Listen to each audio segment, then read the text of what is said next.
Hello, good morning. നമുക്കിന്ന് കൂർക്ക റെഡിയാക്കാം. അതിനായിട്ട് നമുക്ക് ആദ്യം കുറച്ച് വെളിച്ചെണ്ണ ഒഴിച്ചു, പിന്നെ കടുക് ഇട്ട്, അതിന് ചെറിയ ഉള്ളി ചതച്ച് ഇതിലേക്കിട്ട്, ചെറിയ ഉള്ളി ചതച്ചു, പിന്നെ കടുക് മാത്രമേ ഇട്ടിട്ടുള്ളൂ. ഇനി നമുക്കിതിലേക്ക് ചതച്ച മുളകും ചേർക്കാം. ചതച്ച മുളക് കുറച്ച് ചേർക്കാം. ഇതാക്കണ്ടോ, ഇതും കൂടി ചേർത്തിട്ട് നന്നായിട്ട് മിക്സ് ചെയ്യാം.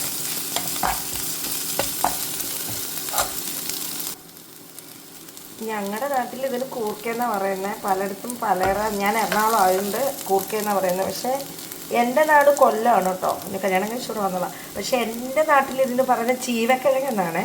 പലയിടത്തും പലതാണ് പറയുന്നത്. ഇനി നമുക്കിതിനെ കുറച്ച് കറിവേപ്പില ഇടാം.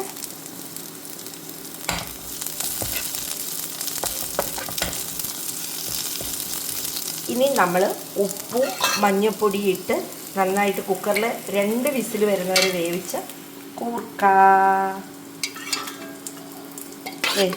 ഇതാണ് കൂർക്ക, ചീവക്കിഴങ്ങെന്ന് പറയും.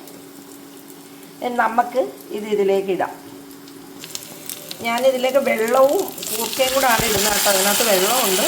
ആ വെള്ളം കളയണ്ട, വെള്ളം നമുക്ക് വറ്റിച്ചെടുക്കാം കേട്ടോ. അതുകൊണ്ട് നമ്മൾ ആ വെള്ളം കളയുന്നില്ല.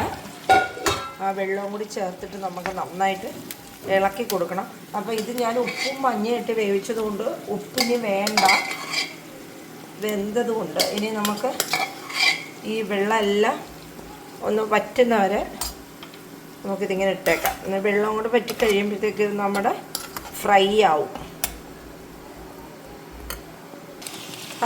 നമ്മുടെ വെള്ളമൊക്കെ വറ്റി നല്ല ഫ്രൈ ആവാൻ തുടങ്ങിയിട്ടുണ്ട്. കുറച്ച് വെള്ളം കൂടെ ഉള്ളൂ. അപ്പോൾ വറ്റിക്കഴിയുമ്പോഴത്തേക്ക് നമ്മുടെ കൂർക്ക മെഴുക്കുവരട്ടി റെഡി.